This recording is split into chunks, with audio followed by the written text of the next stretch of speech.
So real estate is forgiving, right? So even though I quote unquote overpaid or paid market value or whatever, I feel like I overpaid. You're not Sure. supposed to buy a business asset at market value or over market value. No business can operate like that. But real estate is forgiving. All I had to do was just hold it to rent it and it would make money. I could sell it at any time. Anytime. I could have sold it right then, got my money back, or sold it in 10 years later and got my money back plus some. Welcome to the How to Scale Commercial Real Estate Show. Whether you are an active or passive investor, we'll teach you how to scale your real estate investing business into something big. Andrew Postell is a single-family real estate investor. He resides in Dallas, Texas, and is ranked as one of the top lenders in the U.S. Andrew, welcome to the show. Thanks for having me. Hey, Andrew, we got to talk here before we kicked off the show about a few things that you are involved in. I ask the same questions to everybody who comes on the show, which is, where did you start? Where are you now? And how did you get there? With the caveat, can you do it quickly? Sure. I started on $30,000 homes in Florida. I am at $200,000 rental homes in Texas now. And the journey took me about 20 years to get here. That's the summation of it. I think I don't know how many episodes I've recorded, 360 at this point, maybe 370. And that has to be the most succinct answer I have ever received. I like that. Sounds like we're going to get right down to business. Talk to us about that journey. What are some things that you have learned? What are some things you've done right, done wrong? What would you do differently? All of that. Yeah. So when I got started, there was no podcasts. The internet was barely a thing. So I went to the library. I knew I wanted to get into real estate. I went to the library to look at a book, and it was already 8 years old. It was already outdated. I just had to do it. Right. I took everything that I had, put it into one property. I do not recommend for most people to do that, but I started very small. The property I bought was a $7,000 home. Why? It needed 23 grand to renovate it, and afterwards it was worth 30,000. So if I'm doing it by the book, that's not anything you ever do, but I would do it all over again because that's how I learned. After that one, I did another 30,000 and another. So I just kept doing it, and it took me a while in the beginning to get it. Now, though, the lesson here, I can network with other real estate investors all around the world, really, learn about what they're doing, and be smarter and better at it. So it's a little bit more accessible now than what it used to be. And that's what I always preach. Talk to other real estate investors so you can learn from them. You're still going to make some mistakes, but limit them as best you can. Right. Yeah, absolutely. What gave you the courage to continue buying $30,000 homes and not making any spread on it? I guess, were you holding those for long-term rentals? Yeah, holding them for a long-term rental. So real estate is forgiving, right? So even though I quote unquote overpaid or paid market value or whatever, I feel like I overpaid. You're not supposed to buy a business asset at market value or over market value. No business can operate like that. But real estate is forgiving. All I had to do was just hold it to rent it and it would make money. I could sell it at any time. Anytime. I could have sold it right then, got my money back, or sold it in 10 years later and got my money back plus some. So I knew that even though I didn't make it correct the first few times, I would get it. And now I'm doing very fortunate where I'm at. That's great. That is great. Talk to us about how you were able to finance those, because, most people starting out may have, the 20, they might have 30 grand in the bank, but that might be all they have. If that's just, when people are starting in real estate, they're not typically getting into it flush with cash, or they wouldn't be going into it. So yeah, how did you finance that? So the very, very first property I ever purchased was my own primary home. My primary home, I rented out the rooms. We call it sometimes house hacking. Sure. I rented out my room. So I bought my primary home with a 0 down payment program. So it was a first-time home buyer. That one was a $50,000 home. Woo, 50. But over time, I moved away. I rented it. I sold it for 80. So I got about 30 grand out of it. I used that 30 grand to buy my first renovation project. my first rehab project. Sure. So yeah, I did not use financing. And here's, if you're doing $30,000 homes, financing is very hard to get at that level. Right. It might even be impossible depending on your market and what you got going on. So the second home I did, it was another $30,000 home. I had to go to a private person to get it. But I had experience under me when I went to that person. And that's why they gave me money to do it.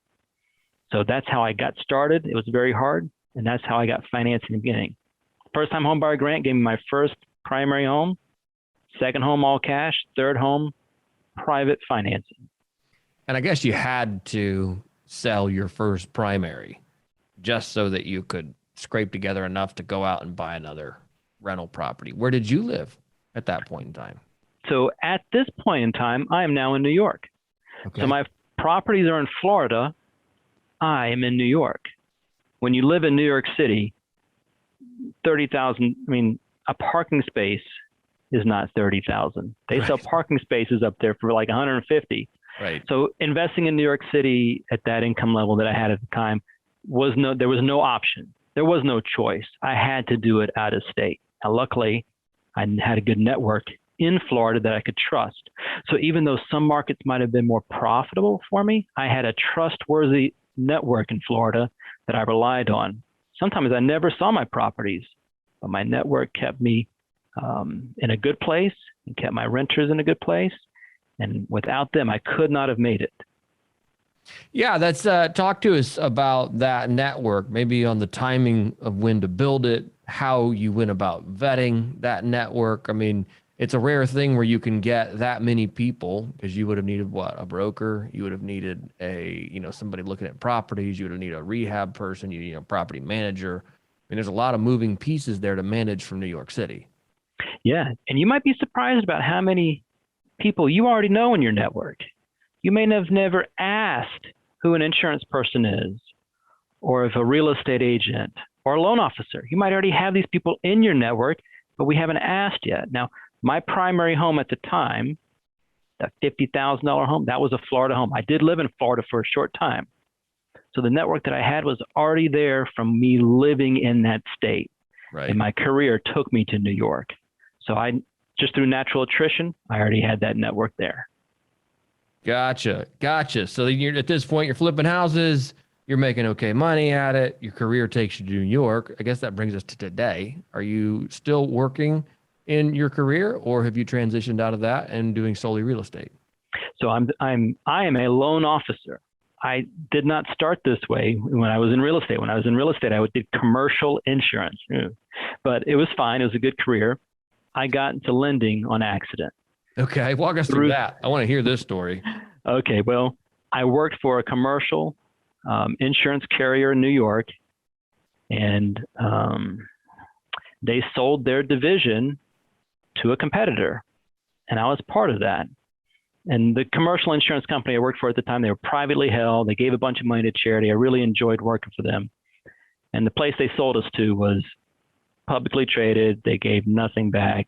It was not a fit for me.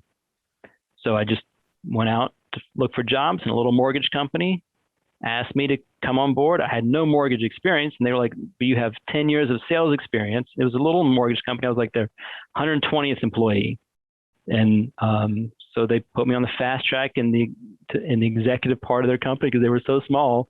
But it was a really good learning experience for me to work for a small company to help it grow. And then I went and opened branches around the country, which brought me to Texas. So for that mortgage company, we opened a branch here in Dallas. I was only supposed to be here for 1 year, and I've been here for 9. And that's why I'm here now. I can relate to that story. You're like, oh, it'll just be quick. We'll get some things organized, and then we'll figure out where we're actually going to land. Mm-hmm. 9 years later, you're like, oh wait, I'm still here. Yep. We had talked off air about the necessity of finding a lender you could work with and the problems that you were having on the investment side. Talk to us about that side of the journey. Sure. So as a single family person who didn't have very much means, I'm buying $30,000 homes. Right. For a lender, that is a losing proposition. They lose money lending money for mortgages at that level. They usually like to have like $100,000 loan amount minimum, because that's when they are profitable. Right. So it was very rough going in the beginning.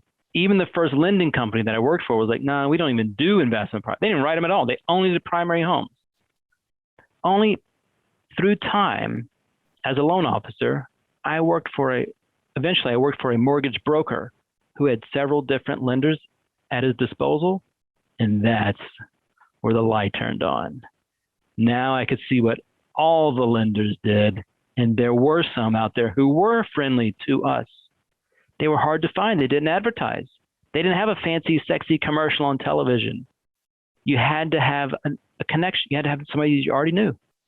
I knew the broker. And now, as a real estate investor, my real estate investing friends knew me. That helped out. Me being a real estate investor taught me how to become a better investor. So talk to us then maybe about, the lending, maybe the criteria and how, was this lender still lending on 30, or was you being a mortgage broker, were they lending on the $30,000 homes, or were you still in that 100,000 plus price range? Yeah. So I'm gonna give you 4 questions. Okay. Here's the 4 questions I tell everybody to ask your lender, because this is the test. If I'm in the 1 to 4 unit real estate investing world, I want to ask these 4 questions. Question number 1, how long do you need me to be on title? And the answer should be 1 day or less. I'll take less. Less is a better answer. There should be no seasoning, none. There are plenty of lenders out there that have no seasoning requirements. Question number 2. Before you go any further, Go ahead. I feel like I should grasp everything you just told me. Why is that important? Right. So one of the biggest areas that we have in the single family world where we're renovating our house is that lenders want us to be on title for 6 months or 12 months. I want to be able to refinance to take my money back out of that property right away so I can implement it on another one. The quicker I can refinance, the quicker I can find another property. I cannot wait on the lender to require me to be on title. Right. You're saying, so this would be in an all cash purchase situation. Not in all cash. Even if I'm using hard money or another acquisition loan, there are some lenders that will require me to wait. Right. No, I've got you. How long? So basically you're asking how long is the cash out refi period? Like if okay. Yes. I understand that. Got it. Okay. Yep. I need to be able to refinance right away. No waiting. Question 2, when will you use my after repair value? And now it sounds crazy, but not every lender will use the after the fully rehabbed value right away. Right. Some of them will want you to wait. Question 3, when will you start to use rental income to help me qualify? Again, some places they want it to be on your tax returns or this and that. They need you to have experience. No, there are plenty of them that do not require any of that. And question number 4, what is your loan minimum? I need it to be 0. I can't find a great property and it's too small for you. Listen, I appreciate you as a bank, okay? You're saying you want to go after the big dogs, that's fine, go for it. That's why we talk about using smaller local lenders that are willing to help somebody like us. There are plenty of great properties that are $60,000 that do just fine. And there are plenty of lenders that can work with you. You just got to find them. Those are the 4 questions I tell everybody to ask. I think those are great 4 questions. And I can personally relate to the pain of question number 4. Maybe in a lot of markets, people are going to go, gosh, that's insanity. Who can buy a house for you can't buy a dog house for 60 grand. I wouldn't think in some markets. But here in the Memphis market, where I'm based out of, and I'm rewinding the tape here 6-7 years. $30,000 to $50,000 purchases you could do all day long. Maybe not anymore. But you could then. And it was a real challenge. Man, it was a challenge. Actually, I never did find a lender. Ended up just scraping pennies and nickels together from everybody and their brother just to keep moving forward. It's like, well, we can't find loans on these houses. but you're telling us that it is possible, and there are actually people lending in that space. There are, yes. That's great. That is fantastic. So this helped you then, as a lender, propel your own investment business. Yeah, I got to see everybody else's deals that came to me. How'd you do that? Tell me more about this. Where'd you get that property from? How did you find that? Who's your contractor? Yeah, man. Working in the industry, you learn real quick. And now you can share it with others. Man, it really helped. Right. Talk to us about why you're no longer buying. And of course, you're in Fort Worth, which is, probably finding a $30,000 house today is probably fairly tough to do as well, I would imagine. But talk to us about why you're no longer buying those lower end properties, and now why you're buying $200,000+ properties. Yeah. So in our market, 250 and under, the lower the better. You can find in some parts of Texas, you can find very small, inexpensive homes that rent just fine. In that market, in that space, your maintenance cost is much higher. What I mean is replacing a door on a $50,000 home costs the same as replacing a door on a $200,000 home. So proportionately, my maintenance expense is lower on a higher valued home. Sure. My renters are also a little bit different at $200,000. The thing that I'm very fortunate about last year, none of my renters missed a single payment. Wow. Because to afford a $200,000 home here in Texas, you have to have a career. Right. Not an entry-level job. Entry-level jobs are the ones that always get hurt the most when the economy goes south. It's always the same class of people. It's frustrating. But for me, being at the $200,000 home range, very fortunate this past year. Very fortunate. That's awesome. Have you always stayed just on true to core single family investing, or have other assets caught your eye along the way? Well, I mean, they have, but not in an ancillary way. Okay, so I'll explain. Like in New York City, it's hard to invest in real estate up there, right? So during that time, hey, I put money into my 401k. I put some money into some stock market. I'll still make the case I can buy a stock for $5. I can't buy a house for $5, So there's been some times where I have been unsure about the real estate market, and I've still put it in somewhere else. I'm a saver by nature. I think that's one of the things that helps me in real estate. But predominantly, those ancillary things are just a small percentage of what I do. Real estate takes up the vast majority. Right. That's fantastic. I love that. Were there any mistakes, or were there some surprises along the way that you learned that you want to help our listeners avoid? Well, I've never read a book, ever. I've never partnered with anybody, ever. This is just me. Okay, so any mistake I've made, it's on me. Right. All the profits that I make are also mine too. So the mistake, okay, I'll take the best mistake I ever made. I bought a house in Florida in 2008. 2008. At the time, the market was already crashing, and I thought, man, it can't go much lower than this, right? So I bought a townhouse for $131,000. They were just selling it for $175,000. What a deal! Well, it crashed all the way to $80,000. It was worth $80,000. Wow. This is my biggest mistake. How much money did I lose on that property? Depends on how long you held it.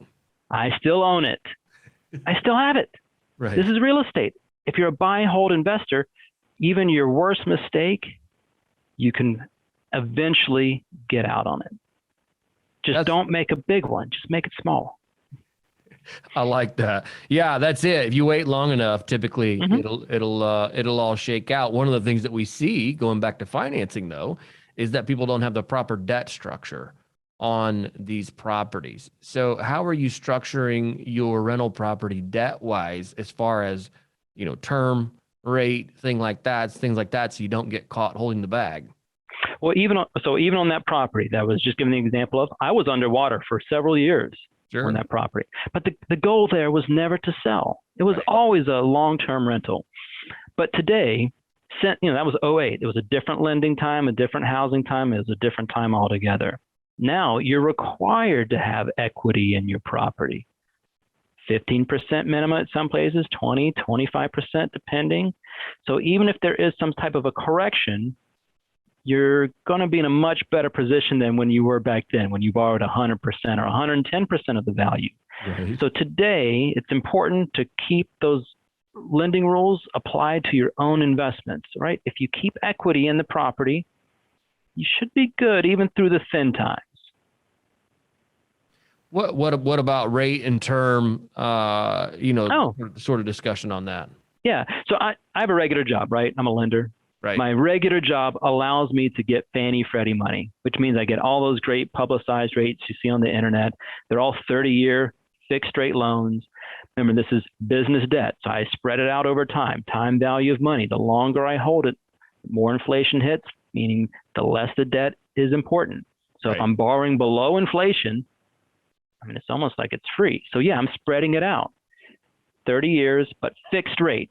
And you can find this in the commercial portfolio side too, if you network good. So you can find these types of loans just about everywhere on the residential loan side. When you get to like, hey, I'm doing warehouses and self storage units, those are 20-year adjustable type of things. But on the residential side, 30-year fixed all the way. All the way. That's fantastic. Andrew, thank you so much for your time today. I do appreciate it. I've learned so much from you, even though this show typically focuses, of course, in the commercial space. There's a lot of things that I think translate over that you've talked about, both from just, staying the course in a single asset class and not getting distracted, finding creative ways to get your deals financed, how to take down deals just by yourself and not bring on partners and avoid some risk. I know I kind of asked this question already earlier, but it's one of my last questions, and I still want to give you another crack at the question. If you were to help our listeners avoid just one mistake in real estate, what would it be, and how would you avoid it? The way you avoid mistakes is you learn from other people who are smarter than you. So get out there and network in your market right now. If you're listening to this, there is a real estate network that's meeting. You might not have even known it. Get connected with them. Share your information. If you've only done one or two deals, you might be the expert for somebody else. Get out there and meet and network with others. Got it. Love that. Question number 2 for you is, when it comes to giving, or actually, we're going to scrap that all together and edit that part out because I'm not even asking the right question. Here we go. One more time. The next question for you is, when it comes to investing in the world, what is one thing you're doing right now to make the world a better place? Well, and when you were buying distressed properties, right? Sometimes we're getting people who are in a very challenged place and saving them in a way. Like, hey, if the bank forecloses on you, you're out. You don't get anything. So your responsibility, if this is what you're really doing, you have an obligation to give back to your community at the same time. So whether you give back to your religious organizations or your university, you've got to give back. So I'm a veteran. I do tons of veteran events around town, but my wife and I, we have 3 F's that we focus on: friends, family, and Furbies. So if our friends come to us like, hey, I'm doing this charity thing. Yes, friend, well, here's some money. If the charity organization is family focused, we give bunches of money to those. And if they help care for your furry friends, we like those types of charities too. That is awesome. Andrew, thank you so much for your time today. If our listeners want to get in touch with you or learn more about you, what is the best way to do that? Sure. You can just give me a ring. I have a phone number. My phone number is 817-380-1913. I'm also on Facebook, Andrew Postell, Bigger Pockets, Andrew Postell. I'm on Instagram too. Contact me any way you like. Andrew, thank you again. Thanks so much. Hey, thanks for listening to the How to Scale Commercial Real Estate podcast. If you can do me a favor and subscribe and leave us a review on Apple Podcasts, Spotify, Google Podcasts, whatever platform it is you use to listen, if you can do that for us, that would be a fantastic help to the show. It helps us both attract new listeners as well as rank higher on those directories. So appreciate you listening. Thanks so much, and hope to catch you on the next episode.